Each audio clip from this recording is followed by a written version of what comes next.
Hello and welcome, everyone. Thank you so much for joining me for another episode of the New Construction Marketing Podcast. I'm your host, Anya Chrysanthemum, and I'm really excited to introduce my guest for today, Mickie Kennedy. Mickie is the founder and president of eReleases. So welcome to the show, Mickie. I'm so excited to have you.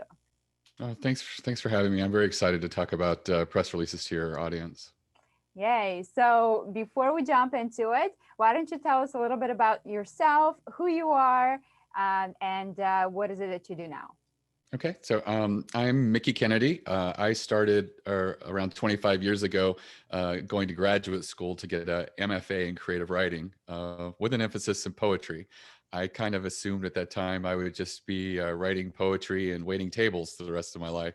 But I ended up finding out that being on my feet didn't work for me. I was mentally exhausted at the end of the day. Last thing I wanted to do was write. So I ended up working at a telecom startup in the DC area and fell into doing press releases, and we would send them out via broadcast fax. And it was just a really ineffective way of getting the information out there.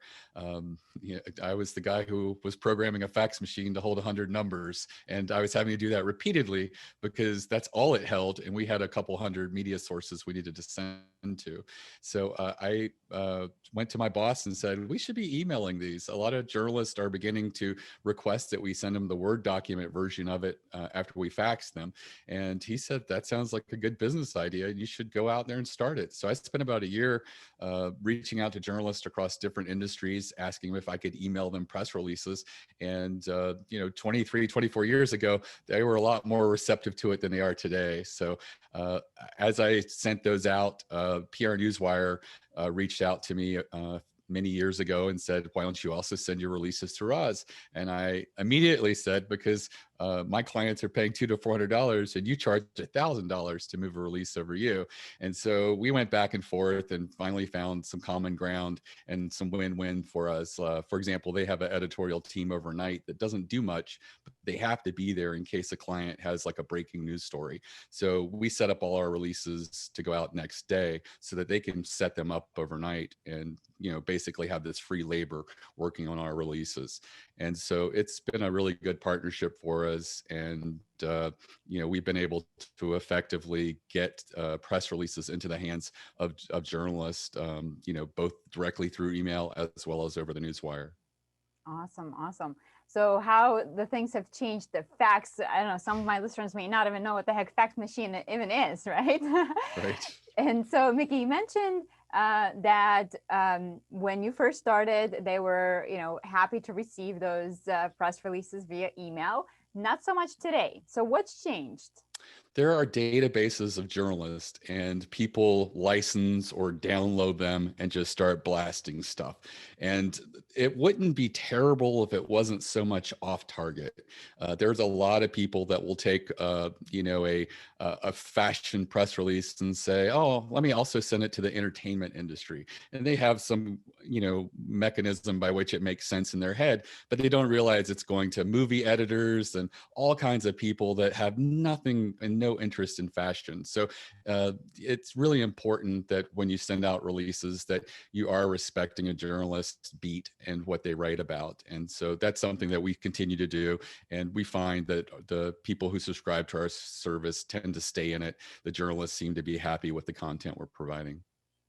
Great. So so it is all about the right audience for your message, right? So if you're screaming on top of your lungs to a wrong person, it's, next time you actually have something that's relevant, they're probably not going to listen to you because you send the wrong message in the first place. So, all right. So that's a great point. Now, when we're talking about press releases, what exactly is press release worthy? When businesses think about using press releases as a way to promote themselves, I'm thinking like, oh, I don't know if I have anything exciting going on. Like what's press release worthy exactly? Right. So I would always say to look at press releases as building a strategy of different newsworthy angles that you can do.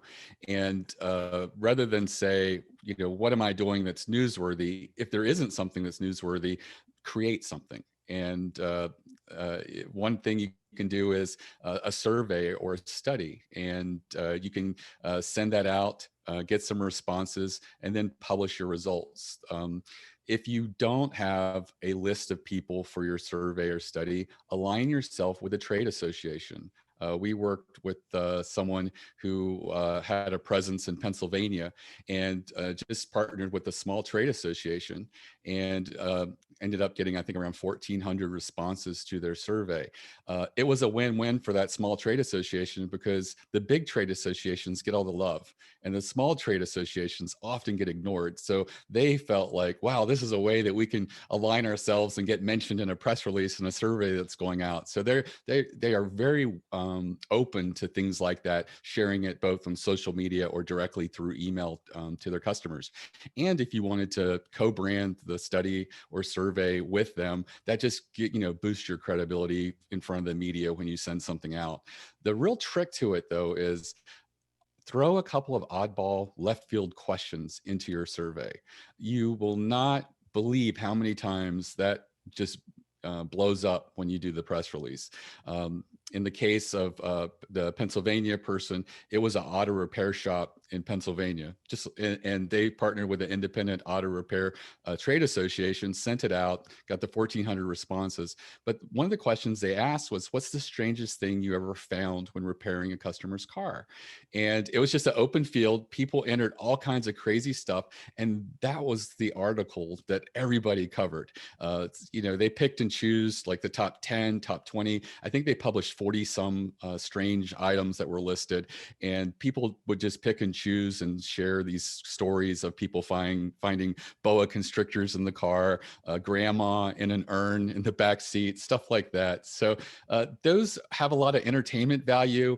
People get excited by that. They shared some of the articles, shared some of the other numbers and stuff from the survey, which is good. But this is a way in which a local company in Pennsylvania got national media attention, a lot of it within their industry, and included links back to their website. So they had launched their website recently and was looking for a way to get some SEO benefit and get links. They also got mentioned in their local newspaper as well, which wasn't intentional in the beginning, because they kind of weren't sure that it would result in that. But the sensational entertainment value of the survey really saved it, and got a lot of mileage out of it. And that happens a lot. And I would love to take credit for that, but it's actually a client of mine that does all different types of industries, and they do surveys exclusively, probably 20 to 40 surveys a year on all different industries. And they always include one or two strange little questions, and those tend to be the things that get picked up. And they often get 14, 18 different publications writing unique articles about them just based on a press release. Love that. So, okay, so much great information right there already. So, okay, so if you don't have news, make news, right? So, I mean, Correct. so easy, especially if you think about the home building industry, study or survey. I mean, especially in the last, year and a half since the pandemic hit, think about how people are living differently in their homes. And the information that you can get out there. And I mean, you have your customer base already, hopefully, who, should be able to take a survey for you. And yeah, I love the idea of the oddball. I mean, Right. that's genius. I mean, it's totally entertainment value. So think about something unusual that you can involve. Now, I know that a lot of builders tend to utilize news, press releases when they're launching a new community. And a lot of times that can be, I mean, yeah, it's exciting news, but again, I think it's not necessarily something that a lot of publications are going to be featuring. So I'm Right. wondering, thinking through this, like what can we do differently when we have a new community that we're trying to launch to get people's attention? Like what spin could we take?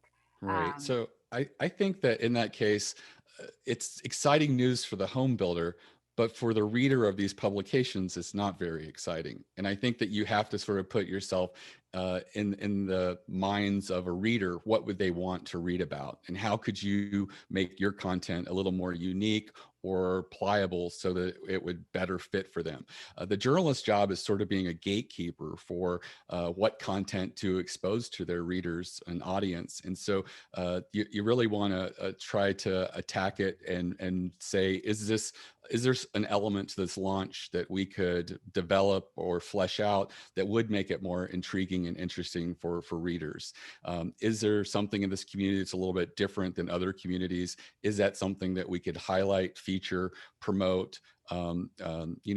Sometimes I've seen using street names, raffles or ideas for street names and stuff like that creates a sort of collaborative approach in the community so that people can come in and say, hey, this area, we have these historical people that have not really had a lot of attention. So maybe we should consider that for street names and stuff like that. So there's ways of approaching a project that might be able to incorporate the community. And if you're more collaborative, then it creates a win-win. And the journalist is like, yeah, I'll definitely share that with my readers. They would love to, participate in something along those lines.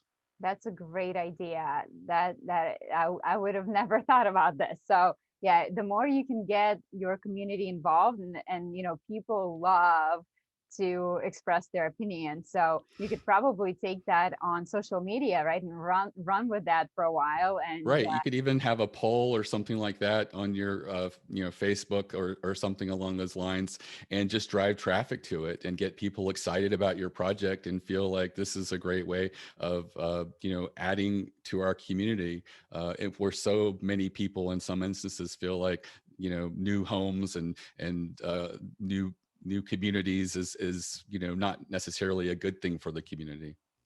yes, so change people's mind. Absolutely. I think there's a lot of biases, especially if you're building in an older community. Especially if you have to take down some older homes to build in that community, that can receive a lot of negative feedback with gentrification, etc. So yeah, it's how can you turn it into a positive, and even thinking through the new homes, like what they bring. Like a lot of people are not familiar with just how energy efficient new homes are, or even a building code, like looking back at, say, the community was built back in the 70s, where there was pretty much no there was a building code, but like very questionable building code, versus now talking about some of the differences that, again, overcoming that objection of like, oh, I would prefer to buy an old house any day because at least it's going to last longer, or something, ridiculous like that people say without actually knowing what the difference is between the brand new home built to the latest code versus a house that was built in the 70s or earlier. And, especially older homes that sometimes the builder was the person who lived in that house, and they had really no business building that home, and people Right. still to this day say like, oh, I'd rather buy that old house, not realizing that, hey, what's actually in that old house. So take an opportunity to educate your readers, and yeah, if you put some interesting spin on it, that will get the attention. Now, how do we decide, where do we submit this press release? Right. So, if you're looking for local media attention, I always say go directly to the source, and you don't need to use a service like eReleases. For most of your builders, who they're just looking for local media attention. Um, you know, look at the local papers, the ones that write about your industry from time to time. I'm sure you keep an eye on your competitors when they appear in the newspaper and things like that. Reach out to that journalist directly. All you have to do is call, and they'll give you the email address. It's not a big secret.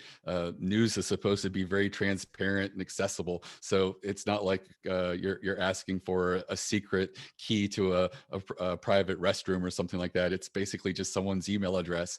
You can also look on Twitter. There are some journalists that like to be on Twitter as well. So figure out how they like to communicate, how they like to receive content, and then just introduce yourself and let them know about a project that you're working on, a particular aspect of it that you feel might be a little newsworthy. You don't even necessarily have to have a press release for something like this.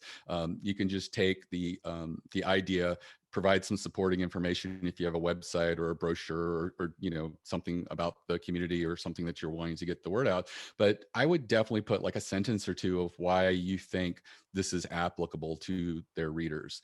Make the extra step of trying to synthesize it a little bit of what it is about this project that would be compelling to them. And you can replicate this in the business paper. You can replicate this in community papers as well. The smaller papers that might be free and weekly and stuff like that. It's a great way to get access to these places. Altogether, there's probably for a local builder, 20 people that they have can reach in that community, and by saturating that, they've covered almost all of the publications that would share a story about them. And it just takes a little bit of homework, but once you've done it, you've got that list, and you can just continue to feed it as the project grows and as you move on to new projects and new opportunities. And you want to be seen as someone who has something to say. So you don't want to send something for the sake of saying it. So really do that a little bit of work of trying to synthesize why this particular project is interesting to their people. And sometimes if you don't have something to announce about you personally, but you see a big trend in your industry, like everybody right now might be talking about having a Zoom room or a place for multiple people to work from home, and that is a trend or something along those lines, you might want to just share that with some journalists locally, and create some goodwill, because they'll remember you, that if you gave them a really good tip down the line when you are announcing something about yourself, they're more likely to consider it, because it is about relationships at the end of the day. And there's no reason why you can't build a relationship with some local media as well over time. Okay, great tips. Now, what's the best way to approach them? So you mentioned, okay, I picked publication. I can get the phone number by calling them. So is email the best way? If I send an email, are there kind of like a must-have Do you, information that I should do you include? think that the guy at eReleases is going to recommend anything other than email? Yeah, I think email is still probably the best way. But that being said, I would look on Twitter and just see if they're really embedded in that. If that's the case, I would do email and then also maybe pitch them directly on Twitter. But I think for most local publications, email is probably going to be best. You can also include phone calls directly to them, but just be aware that you might get someone who is short with you, because a lot of journalists don't like the phone call. They prefer the email address, and they feel it's an intrusion to get a phone call. I can imagine working on deadline, you need, pockets of 45 minutes of uninterrupted time to write your story. And when that call comes in right in between, I can see why it could be really annoying. So if you are going to include, phone pitching as well, I would definitely just, have a thick skin and recognize that sometimes people aren't going to receive you very warmly. Yes. So I actually have a personal experience with something that I think I'll share with you guys, because that totally speaks to some of the points that you've made so far. So I have a client in Chicago, and they began to build a new community. And the community is located, let's just say, not in the most desirable part of town, where shootings are frequent and often. And when the pandemic hit, I think a lot of people were saying like, well, who wants to live in Chicago? As we saw that great migration out of the cities into suburbs, more space, etc. So they were really having a hard time selling their homes. And so one of the strategies that we utilized was to use a press release. Now, like you said, we looked for something that was a little bit unusual or unique. We knew that we wanted to approach one of the bigger publications in Chicago, which was Cranes. They're really known in the industry, specifically for Chicago. And so the angle that we took, this builder decided that they wanted to do something unusual in the community. And if you think about homes in Chicago, a lot of them have that alley where you have the homes and the garages facing each other. So it creates this alley space. And so the builder worked with a local street artists, and they had painted graffiti on each of the garage doors in this alley. And I mean, the result was just this amazing art gallery. And so Cranes essentially stamped the name of Chicago's most Instagrammable alley for this builder. And so we went for the story, and what do you know, a few months later, the homes are all sold out. So I can tell from personal experience, again, putting that interesting spin on it, that we didn't necessarily go with like, oh, it's new homes in Chicago, which, is a story in itself, but it is finding that something unusual about it. In this case, it was all about the street artist, the graffiti, and how that was such an unusual approach. And now people come to this alley with their phones and Instagram all day long, right? The pictures. So think about how much publicity we're continuing to receive now for social media after the fact. So I can tell from personal experience of doing something like this that it works really, really well. And now one thing I wanted to share personally is that approaching the journalist, I knew that he gets a lot of requests on a daily basis because it's such a high profile publication for that area.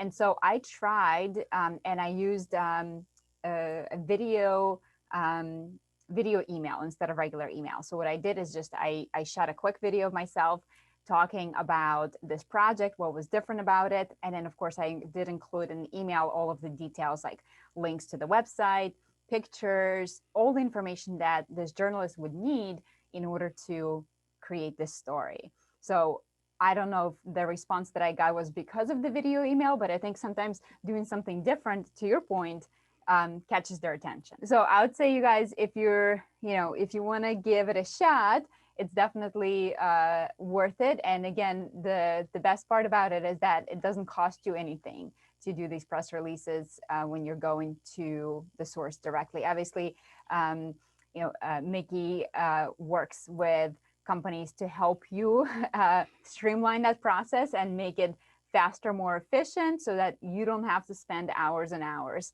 pitching the companies. Now, Mickie, is there anything else that you want to talk about when it comes to press releases? Any big mistakes that you see people make, or any expectations that may be unreasonable, or really, what should people expect when they're starting to utilize press releases for their business? Right. So I would say the types of press releases that we see with home builders and in the construction market, a lot of them have to do with new hires.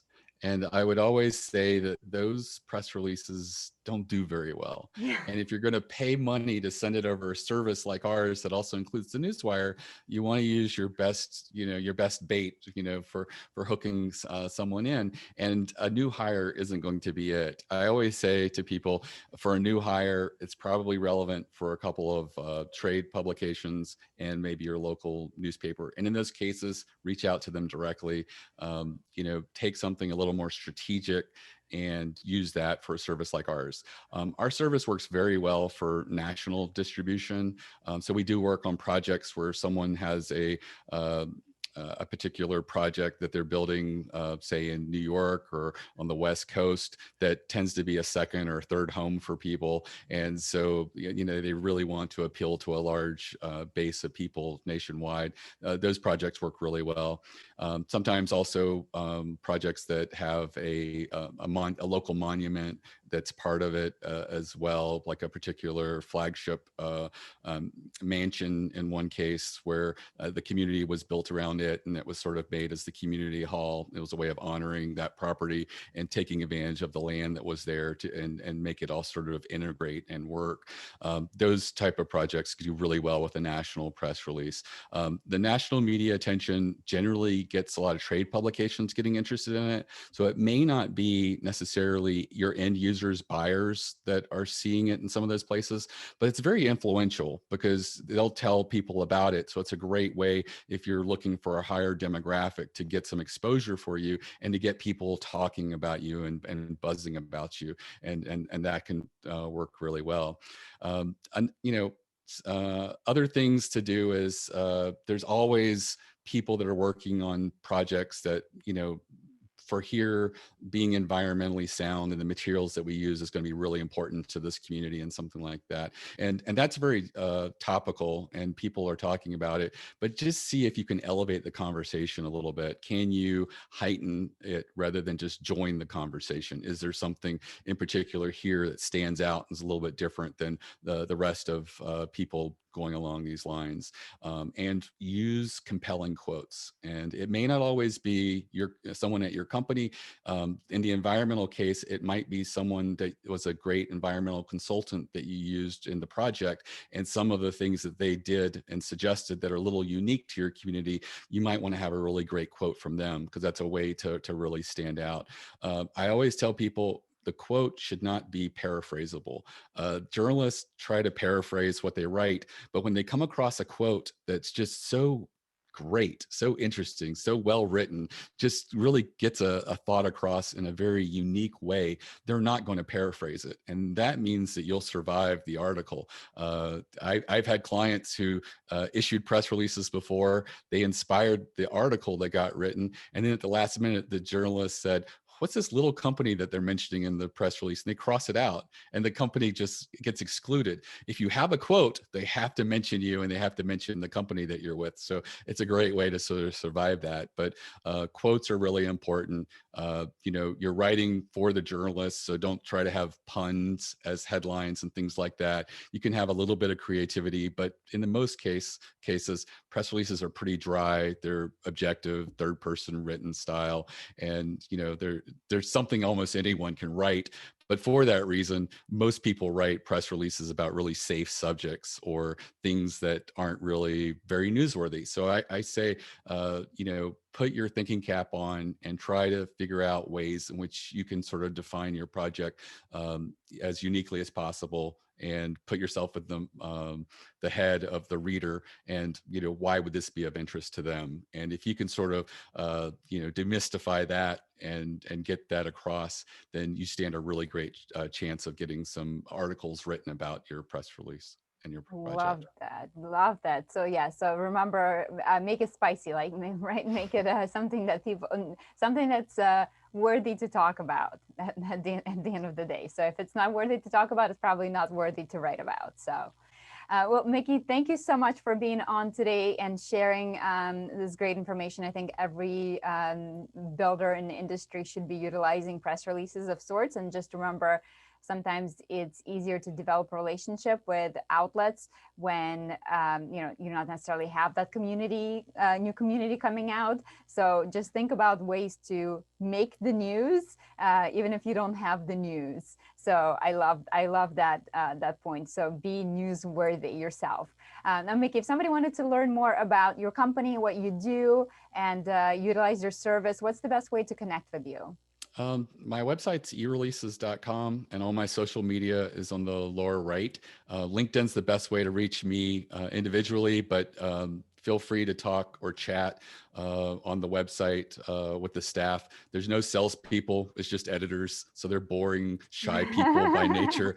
But they do love to help people and walk them through the process and see if we're a good fit. And just remember that, no matter how non-newsworthy you feel you are, if we can get media attention for a lot of little local companies utilizing some of our press release strategies, it can work for you. And that just reminds me that I did create a strategy masterclass of 8 of these strategies, like the stats and survey, that might be worthwhile to watch. It's an hour-long video training, and it's at ereleases.com/plan, PLAN. It's completely free. I'm hoping more of my customers will take the class and learn, because I'm tired of getting so many boring, safe press releases that don't do much. I will definitely check that out because I've seen firsthand how a spicy press release can make a big difference. So I'm sure I can learn a thing or two there. So, well, Mickie, thank you so much for being on. It was a pleasure to have you, and hopefully we'll have you back in the future again. Sounds great. Thanks for Talk to you having soon. me. Bye. Bye bye.